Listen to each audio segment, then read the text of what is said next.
নমস্কার। আজকে যে ভিডিওটি এনেছি চরিত্রহীনা। তাহলে চরিত্রহীনা বলতে যে সমস্ত জাতিকারা কী করে বুঝবো তারা চরিত্রহীনা, তা ছকের মাধ্যমে আপনাদের বোঝাচ্ছি চরিত্রহীনা নারী চিনবেন কী করে। ধরুন এটা একটি ছক,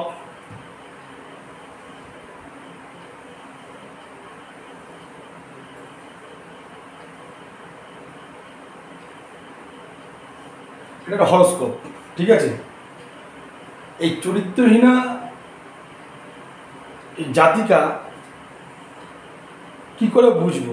তাহলে কুম্ভের ঘর, এটা হচ্ছে কুম্ভের ঘর,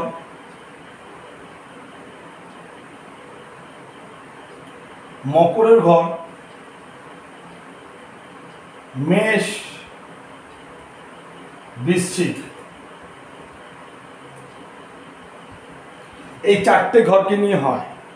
এই চারটে ঘরের বিচারের দ্বারা চরিত্রহীনা নারী বা জাতিকার সম্বন্ধে বোঝা যায়।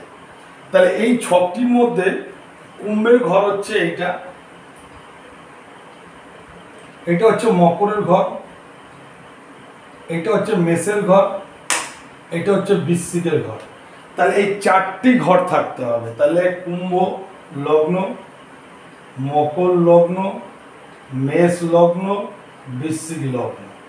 তাহলে এই চারটে ঘরের মধ্যে যে কোনো একটা লগ্ন নিয়ে আলোচনা করলাম, কিন্তু এই চারটে ঘর থেকেই আমরা এই চরিত্রহীনা নারীর সম্বন্ধে আমরা জানতে পারি। তাহলে আমি এই চারটে ঘরের মধ্যে যে কোনো একটা ঘর নিলাম, ধরুন মকরের ঘর নিলাম, তাহলে এটা হচ্ছে ফার্স্ট হাউস। যদি কুম্ভের ঘর নিতাম সেটা হচ্ছে ফার্স্ট হাউস, যদি মেষের ঘর নিতাম সেটা হচ্ছে ফার্স্ট হাউস, যদি বৃশ্চিকের ঘর নিতাম সেটা একটা ফার্স্ট হাউস। তাই এই চারটে ঘরের মধ্যে আমি যে কোনো একটা ঘর নিয়ে আপনাকে বোঝাচ্ছি, কিন্তু চারটে ঘরকেই যে কোনো নারী কুম্ভ লগ্ন হতে পারে, কোনো নারী মকর লগ্ন হতে পারে, কোনো নারী মেষ লগ্ন হতে পারে, কোনো নারী বৃশ্চিক লগ্ন হতে পারে। তাই লগ্নে যদি চন্দ্র আর শুক্র যদি বসে থাকে এবং সেই লগ্নে যদি পাপক গ্রহ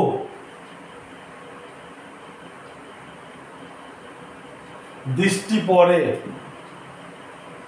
বা যোগ থাকে, তাহলে কুম্ভ, মকর, মেষ, বৃশ্চিক এই চারটে ঘরের মধ্যে থাকতে হবে। আমি যে কোনো একটা ঘর নিলাম, আমি মকর ঘর নিলাম, যেটা লগ্ন হবে সেই লগ্নে চন্দ্র এবং শুক্র থাকতে হবে এবং এই ঘরটার মধ্যে পাপক গ্রহের দৃষ্টি বা যোগ থাকতে হবে।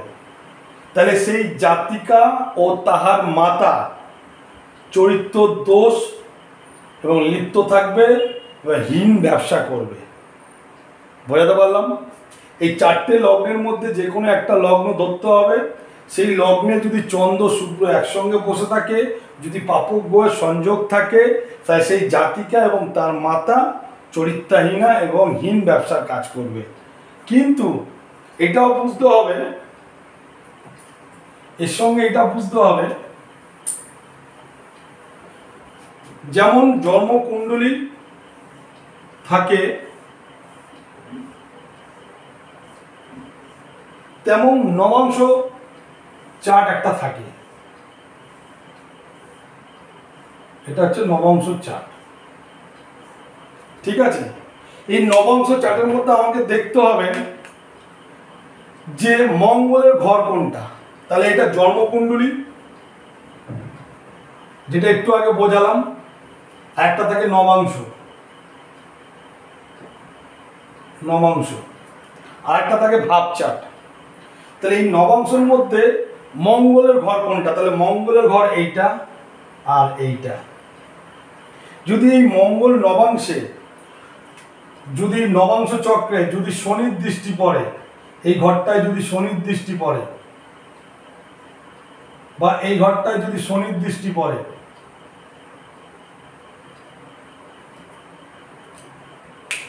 তাহলে সেই নারীর চরিত্র দোষে যোনি পীড়ায় আক্রান্ত থাকবে। বোঝাতে পারলাম?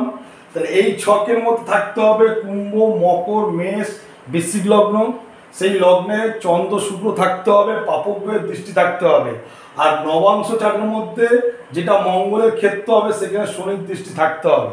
তাইলে হবে হীন কার্যে, চরিত্রহীন কার্যে বা চরিত্র দোষে জনিগত পীড়া থাকবে, এই একটা। আর নবাংশ চার্টে যদি সপ্তম হাউস, যে ঘরটা সপ্তম হাউস হবে, যে ঘরটা সপ্তম হাউস হবে, এই ঘরটা জন্মছকের অনুযায়ী এই ঘরটা সপ্তম হাউস হবে। এই সপ্তম হাউসে যদি শুভ গ্রহ যদি থাকে, শুভ গ্রহ যদি থাকে, সেই নারী কিন্তু সুন্দরও হবে, খুব সুন্দরই হবে।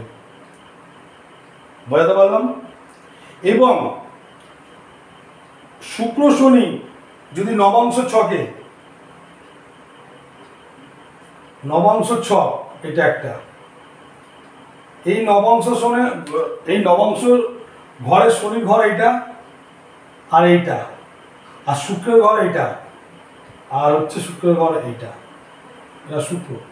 যদি নবাংশ ঘরে যদি এখানে শুক্র, যদি এইখানে শনি চলে আসে শুক্রের ঘরে, আর শনির ঘরে যদি শুক্র চলে আসে, যদি জায়গা ক্ষেত্র বিনিময় করে পরস্পর নবাংশে, ওর জায়গায় শনির জায়গায় শুক্র গেছে, শুক্রের জায়গায় শনি যদি এসে থাকে, এবং সপ্তম ভাব, যে ভাবটা যদি পীড়িত থাকে, সপ্তম ভাবটা যদি খারাপ থাকে, খারাপ বলতে পীড়িত থাকলে বাজে গ্রহ দৃষ্টি বা বাজে গ্রহ বা শত্রু গ্রহ যদি থাকে, তাহলে সেই নারী তো চরিত্রহীন বর্তে, কিন্তু বাড়িতে যে ভিত্ত আছে, ভিত্তের সহিত অবৈধ সম্পর্ক থাকবে।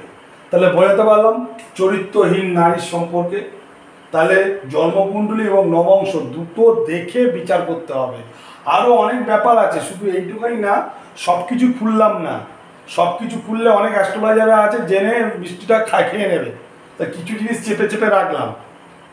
আর আমার কথা শুনে রাখুন, ভিডিও করতে আসবে, পরিষ্কার কথা বললাম। যদি ভিডিওটি ভালো লাগে লাইক করুন, শেয়ার করুন। আর আপনারা আরও নতুন ভিডিও অবশ্যই পাবেন যদি আপনারা কমেন্ট লাইক যদি করেন। নমস্কার।